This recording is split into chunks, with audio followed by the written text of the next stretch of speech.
Hello po mga ka-vlog, no? Ito na naman po si Young Master, no? Bigay sa inyo ng tips, no? Sa magandang araw po sa inyo lahat mga idol, no? At naway may matutunan na naman po kayo ulit, no? Mga ka-vlog, no? Ang ating pong topic ngayon ay tungkol po sa pagdodonate ng dugo, no? Mga ka-vlog, kung kailan at kung gaano katagal tayo pwede mag-donate ng dugo, no? Mga ka-vlog. Yun, tama po ang inyong narinig, no, mga ka-vlog. Ang pagdodonate po ng dugo ay, bago ko po sabihin, shoutout ko nga pala ang aking mga solid followers, no, mga ka-vlog, no. Maraming salamat po sa inyong mga suporta, no. Naway tuloy-tuloy nyo lang po, no, mga ka-vlog. At ayun na nga, no, mga ka-vlog.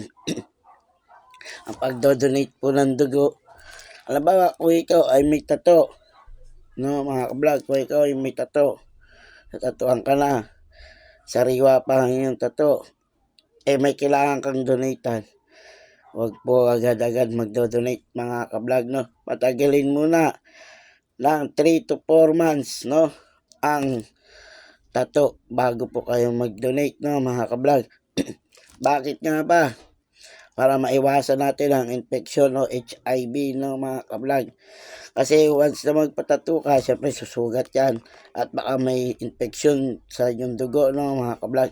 Para po maiwasan natin at para po malaman ninyo, no, kung may tattoo kayo, ulitin ko, paabutin nyo muna ng 3 to 4 months, no, kumahari 6 months, no, mga ka-vlog, bago kayo mag-donate ng dugo, no.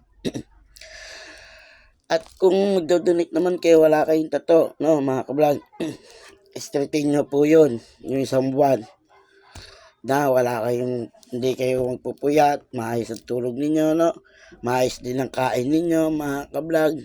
Kailangan healthy kayo bago kayo mag-donate ng dugo, no, mga ka-vlog. Kasi may napanood ako nitong mga nakaraan, isang pasyente, no, dodonate daw ng dugo, hindi niya alam, no, na may gantong sakit na pala siya, no, doon niya lang nalaman, no, nung magdodonate na siya, no, na may sakit pala siya, no, pagkuha ng dugo, no. Kaya mas mabuti lang malaman nyo na rin ngayon, no. Dapat healthy kayo bago kayo mag-donate at di kayo nagpupuyat, no, mga ka-vlog. 1 month po ang duration, no, mga ka-vlog.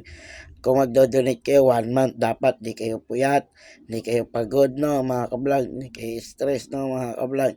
Hindi po kayo po pwedeng magdo-donate basta-basta ng dugo, no, mga ka-vlog. Kasi yun din ang sasabihin sa inyo pagdating nyo ron, yung aking mga sinabi, no, mga ka-vlog.